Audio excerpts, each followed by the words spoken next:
हाँ दोस्तों सत श्रीकाल जी। आज इस वीडियो में बहुत बहुत स्वागत है जी। इंडो-तिब्बत बॉर्डर पुलिस फोर्स वालों नोटिफिकेशन जारी किया गया है जी, जिस अनुसार मैडिकल ऑफिसर की वैकेंसी होने जा रही है। सारी डिटेल तो अज इस वीडियो भी देवांगे जी। पर वीडियो शुरू करते पहले छोटी जी रिक्वेस्ट है, जो भी चैनल पर फर्स्ट टाइम विजिट करें चैनल सबसक्राइब जरूर कर लियो और वीडियो लाइक और शेयर करना ना भूलना जी। इसकी जानकारी लिए तुम मेरी वैबसाइट को भी चेक कर सकते हो, जिसका लिंक मैं तुम्हें डिस्क्रिप्शन बॉक्स में दे देंगे। ਤੁਸੀਂ ਉੱਥੇ ਜਾ ਕੇ ਵੀ ਇਸ ਪੋਸਟ ਦੇ ਰਿਗਾਰਡਿੰਗ ਸਾਰੀ ਡਿਟੇਲਸ ਜਿਹੜੀਆਂ ਨੇ ਲੈ ਸਕਦੇ ਹੋ। ਹਾਂਜੀ ਵੱਧਦੇ ਹਾਂ ਜੀ ਦੋਸਤੋ ਅੱਜ ਇਸ ਵੀਡੀਓ ਦੇ ਵੱਲ। Center armed force police force ਜਿਵੇਂ ਕਿ BSF CRPF ITB ਅਤੇ SSB and civil Assam forces ਵੱਲੋਂ ਨੋਟੀਫਿਕੇਸ਼ਨ ਹੈ ਜੀ, ਜਿਸ ਦੇ ਅਨੁਸਾਰ ਮੇਲ ਅਤੇ ਫੀਮੇਲ ਕੈਂਡੀਡੇਟ ਗਰੁੱਪ A ਦੇ ਪੋਸਟ ਦੇ ਲਈ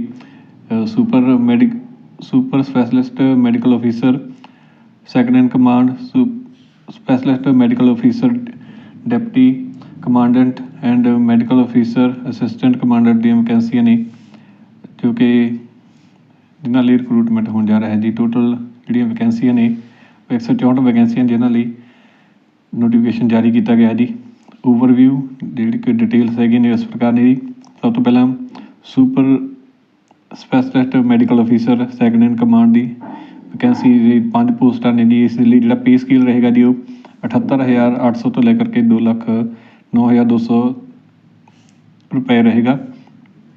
दूसरी पोस्ट है जी स्पैशलिस्ट मैडिकल ऑफिसर की डिप्टी कमांडेंट की।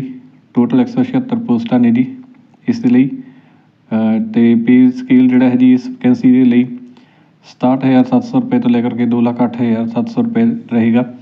तीसरी वैकेंसी है जी मैडिकल ऑफिसर असिस्टेंट कमांडेंट की, जिस लिए कि 164 वैकेंसियां ने टोटल। इसलिए जो पे लैवल है 10 का रहेगा, मतलब 56,100 रुपये तो लेकर के पे स्केल 1,77,500 रुपये पर मंथ पे स्केल रहेगा जी। एप्लीकेशन फीस की गल करिए दोस्तों, तो इस वैकेंसी के लिए अंडर रिजर्व जो भी जनरल कैंडीडेट ने OBC और EWS कैंडीडेट के लिए एप्लीकेशन फीस जी है जी 400 रुपये रहेगी। एक्स सर्विसमैन फीमेल कैंडीडेट और SC ST कैंडीडेट्स होंगे जी, उन्होंने जी कोई भी एप्लीकेशन फीस इतने पे नहीं करनी है जी।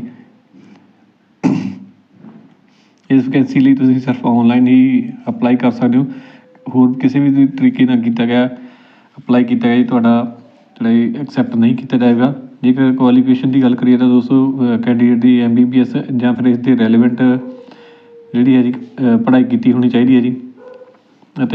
इस नाल कैंडीडेट की MCI medical association of India, national medical council और स्टेट मैडिकल काउंसल के कैंडीडेट के किसी एक कैंडीडेट की रजिस्ट्रेशन होनी चाहिए है जी। उसकी जानकारी लिए तुम www.recruitment.itbpolice.nic.in के उपर जा करके जी अपनी डिटेल्स ने लै सकते हो। इस वैकेंसी लिए तुम ऑनलाइन अप्लाई करने की जी डेट है जी वो 16 अक्तूबर 2024 तो लैकर के 14 नवंबर 2024 रात 12 बजे तक तुम अप्लाई कर सकते हो जी। इस तो बाद किया गया एप्लीकेशन जी है एक्सैप्ट नहीं की जाएगी। जानकारी तुम मेरी वैबसाइट चेक कर सकते हो, जिसका लिंक मैं तुम्हें वीडियो डिस्क्रिप्शन बॉक्स में दे देंगे। किसी भी तरह का कोई भी दोस्तों सवाल है तुम वीडियो पर कमेंट कर सकते हो, जिसका रिप्लाई किया जाएगा। वीडियो एंड तक देखने बहुत बहुत धन्यवाद जी। Thank you.